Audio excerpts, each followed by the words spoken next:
límites y problemas que conducen a su concepto. Y continuando con el análisis de conceptos y de teorías que dan el sustento a lo que es el cálculo, vamos a dedicar este video a lo que es el límite y problemas que conducen a su concepto. Comencemos. Si no te has suscrito, suscríbete a mi canal, regálame like, regálame comentarios, solicita nuevos temas para los videos, bienvenido. Si te es posible, dona, cualquier donativo es bueno, recuerda, no hay donativos pequeños, apoya mi canal. Límites y problemas que conducen a su concepto. Introducción a límites. Los temas estudiados en el capítulo anterior, ¿sí?, que fueron todos los formularios de integración, son parte de lo que se denomina cálculo, en algunos casos precálculo, cuando estamos hablando de álgebras, etc. Proporcionan los fundamentos para el cálculo, pero no son cálculo como tal hasta que estamos hablando ya de integraciones. Ahora, estamos ya listos para una nueva idea importante, la noción de límite, que da origen precisamente a la integración, cuando nos acercamos demasiado a un punto y queremos analizar su comportamiento. Esta es la idea que distingue el cálculo de otras ramas de las matemáticas. De hecho, podríamos definir el cálculo de esta manera. El cálculo es el estudio de los límites. Muy bien. Ahora, una noción intuitiva. Considere la función definida por f de x igual a x cúbica menos 1 sobre x menos 1. Observe que no está definida en x igual a 1, porque si ponemos x igual a 1, se hace el denominador 0 y entonces estaríamos cayendo en una indefinición o indeterminación. Ya que en este punto f de x tiene la forma de una división entre 0 que carece de significado. Sin embargo, aún podemos preguntarnos qué le está sucediendo a f de x cuando x se aproxima a 1. Con mayor precisión, cuando x se aproxima a 1, f de x se está aproximando a algún número específico. Para obtener la respuesta, podemos hacer tres cosas: calcular algunos valores de f de x para x cercano a 1 y mostrar estos valores en un diagrama esquemático, y 3, bosquejar la gráfica de y de f de x. Todo esto se ha hecho y los resultados se muestran a continuación. En la introducción al límite decíamos que cuando se aproxima a 1, porque en 1 no puede existir, porque entonces caería en una indeterminación. O sea, estaremos hablando que aquí, en ese punto precisamente cuando x vale 1, en ese punto no existe la gráfica, pero sí podemos acercarnos tanto como queramos, ya sea por el lado izquierdo o ya sea por el lado derecho, que serían las dos aproximaciones posibles que podemos tener sin llegar al 1, porque si llegamos al 1 perdemos el valor, porque caemos en una indeterminación, no tendría un valor específico. Ahora, si nosotros nos vamos acercando a 1 por el lado derecho, resulta que tenemos valores que van acercándose a 3. Mientras que si nosotros nos acercamos por el lado izquierdo, también tenemos valores cercanos a 1 que van aproximándose a 3 también. Solo que uno está por encima de 3 y otro está por debajo de 3, que serían los valores reales de ese límite. La introducción al límite entonces nos dice que toda la información que hemos reunido parece apuntar a la misma condición: f de x se aproxima a 3 cuando x se aproxima a 1.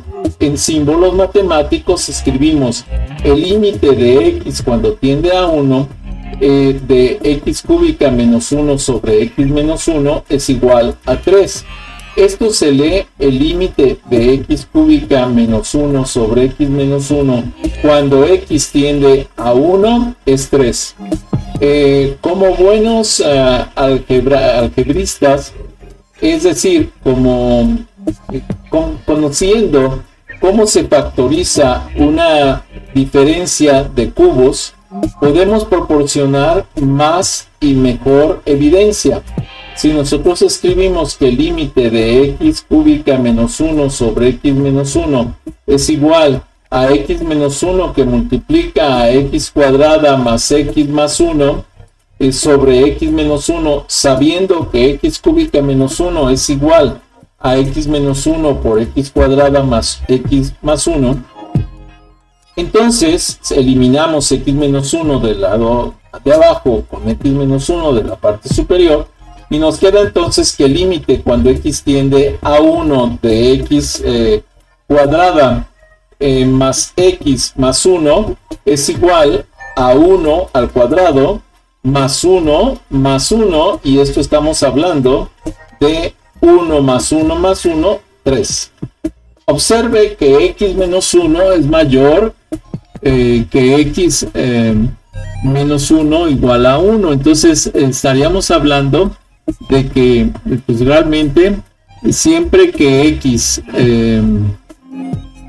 esté, o sea, menor que 1, justifica ese segundo paso, ¿no? El tercer paso parece razonable, pero posteriormente se hará precisamente la justificación rigurosa. Para asegurarnos de que estamos en el camino correcto, necesitamos tener una clara comprensión del significado de la palabra límite. Problemas que conducen a este concepto de límite. El concepto de límite es primordial para muchos problemas en física, ingeniería y ciencias sociales. Básicamente, la pregunta es esta: ¿qué le pasa con la función f de x cuando x se acerca a alguna constante c? Existen variaciones de este tema, pero la idea básica es la misma en muchas circunstancias. Suponga que cuando un objeto se mueve de forma constante hacia adelante, como conocemos más bien su posición. Déjenme hacer aquí un par de correcciones porque nos sobra un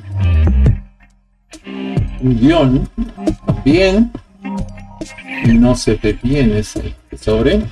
Pues conocemos su posición en cualquier momento. Denotamos la posición en el instante t por s de t. ¿Qué tan rápido se está moviendo el objeto en un instante t igual a 1? Podemos utilizar entonces la fórmula distancias iguales a tiempos iguales para determinar la rapidez, tasa de cambio de la posición en cualquier intervalo de tiempo. En otras palabras, la rapidez es igual a la distancia sobre tiempo. Es parte de la definición de la velocidad en física.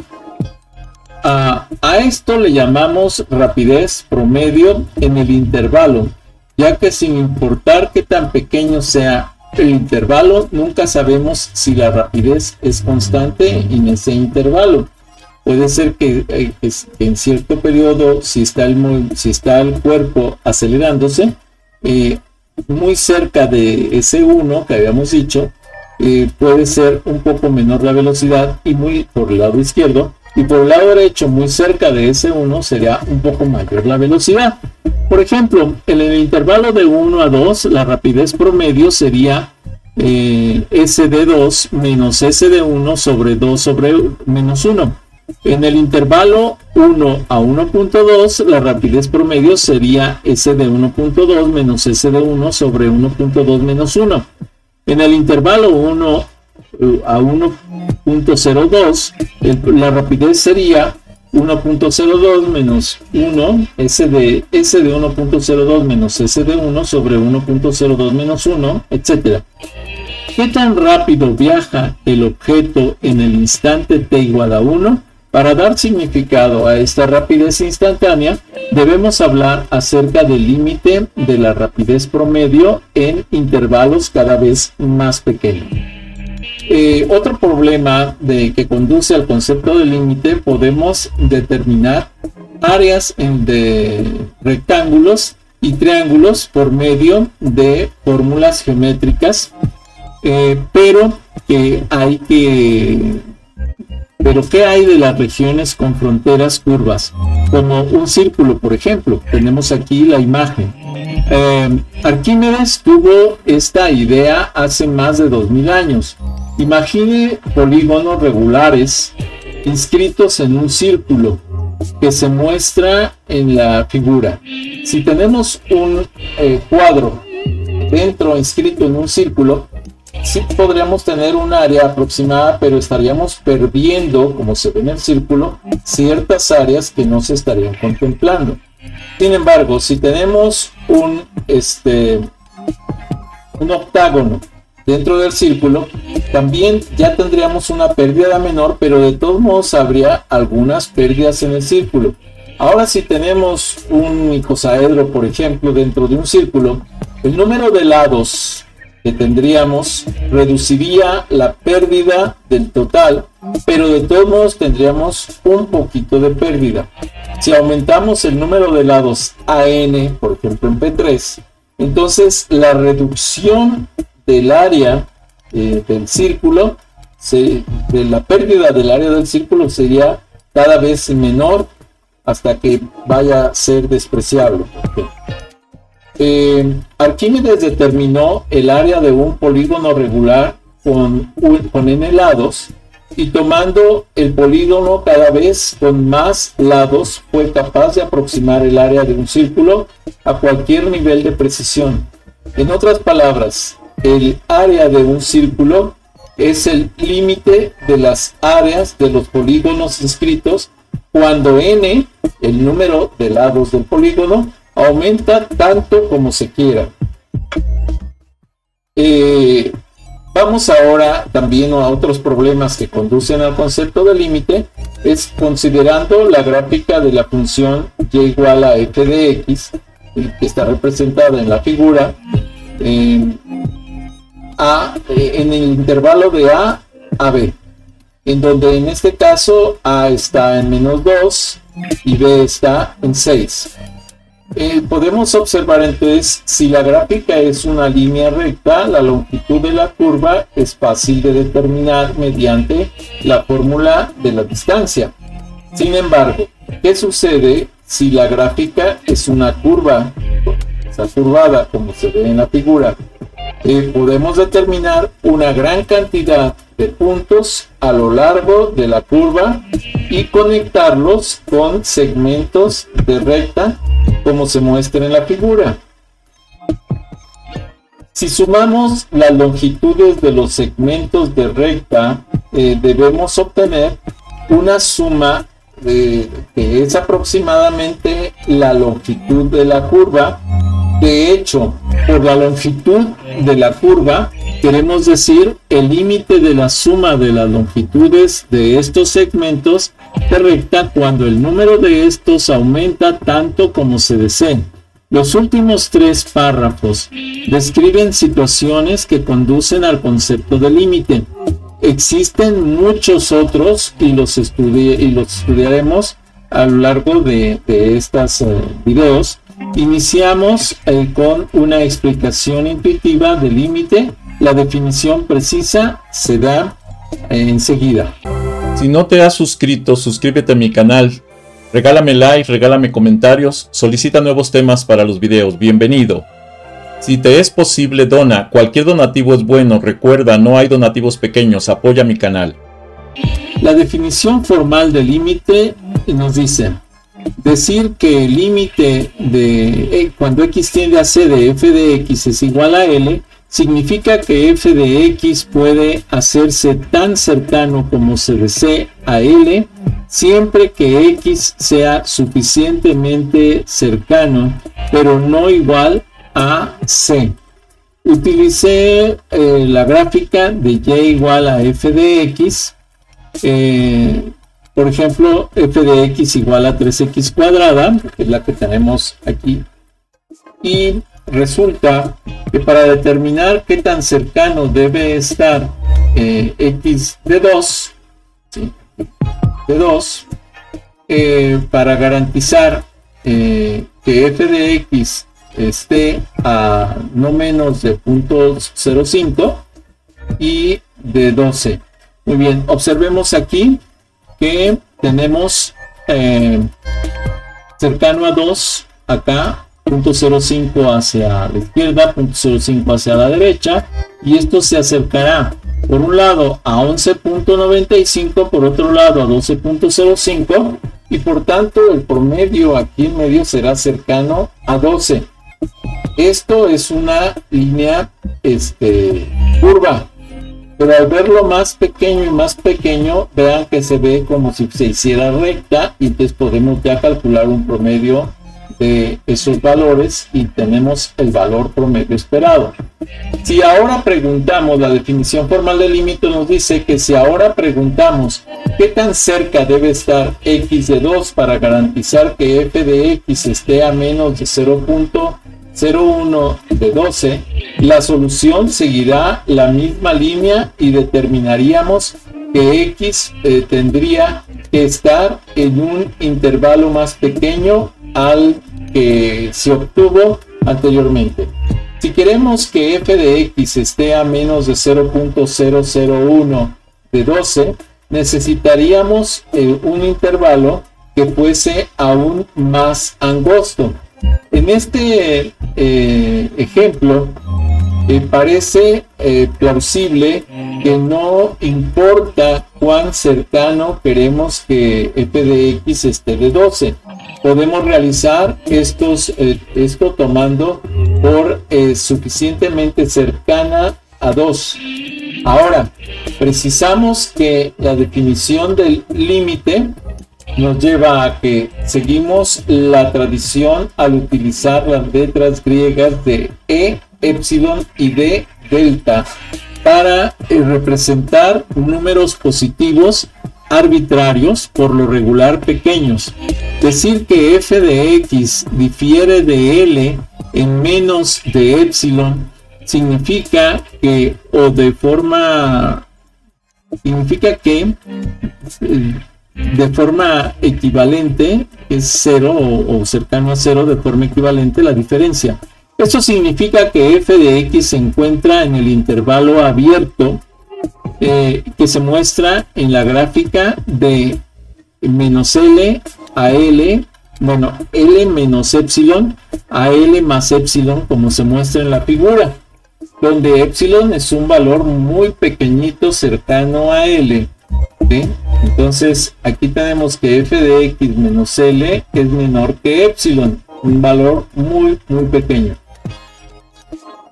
Ahora decir que x está suficientemente cerca pero difiere de c, es decir, que para alguna delta x pertenece al intervalo abierto c menos delta, c más delta, con c eliminado de tal vez la mejor forma de decir esto, es decir, 0 es menor que el valor absoluto de x menos c, menor que el valor absoluto de delta.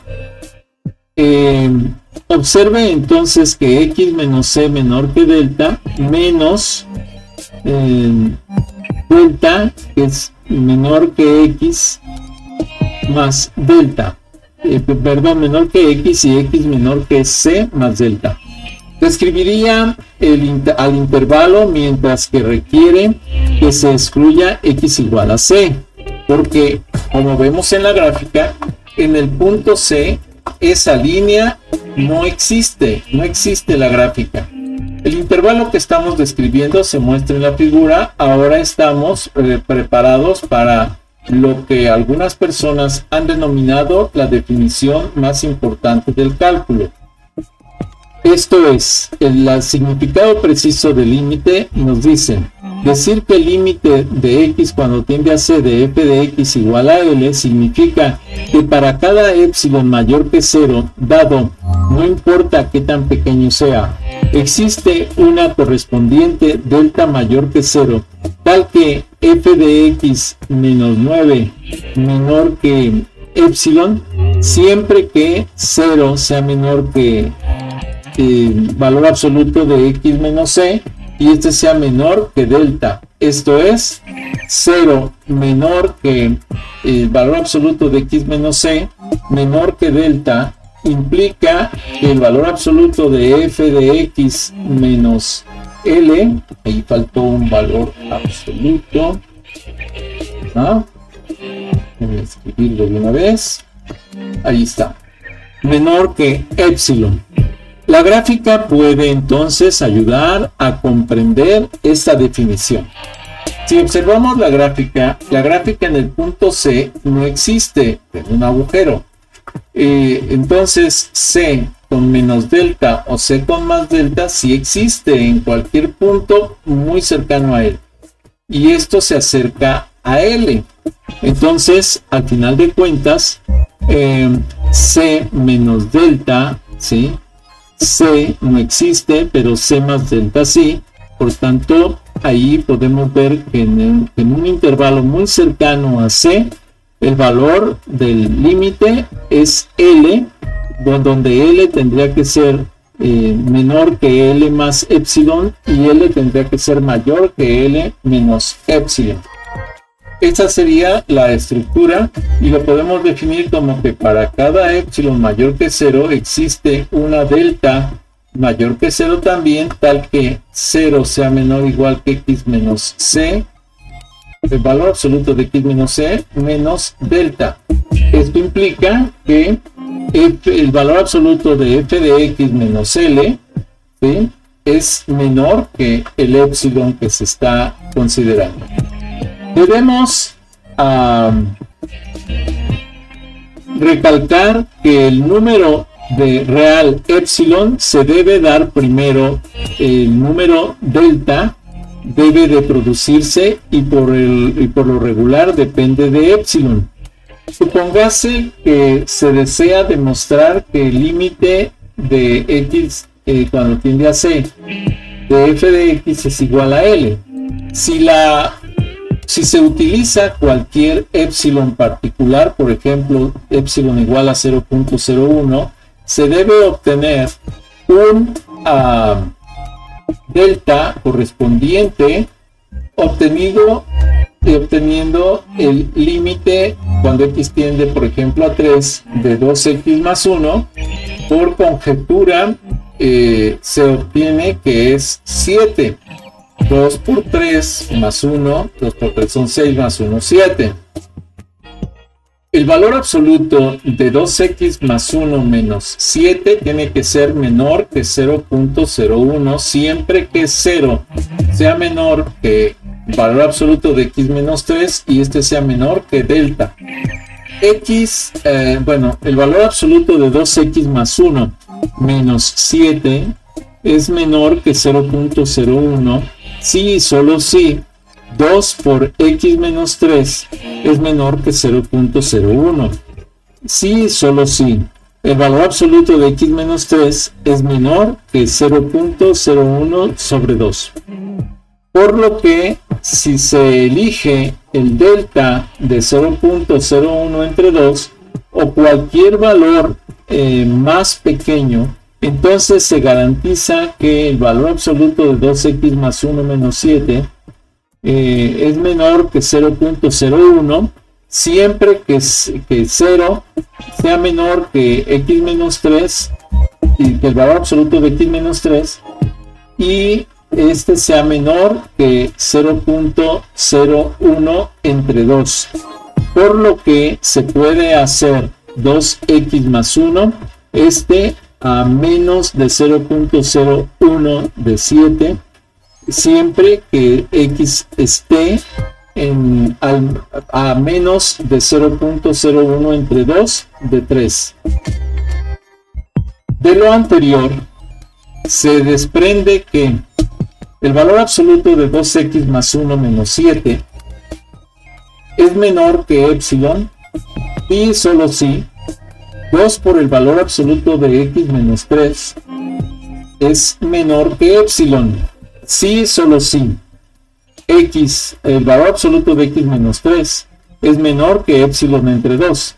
Si se elige delta igual a epsilon entre 2 y se deduce que el valor absoluto de 2x más 1 menos 7 es menor que epsilon, siempre que el valor absoluto de x menos 3 sea menor que epsilon entre 2. Entonces 2x más 1 está a menos de epsilon de 7 siempre que x esté a menos de epsilon entre 2 de 3, y con esto se demuestra que el límite es 7. Muy bien, hasta aquí este video. Si no te has suscrito, suscríbete a mi canal, regálame like, regálame comentarios, solicita nuevos temas para los videos, bienvenido. Si te es posible, dona, cualquier donativo es bueno, recuerda, no hay donativos pequeños, apoya mi canal.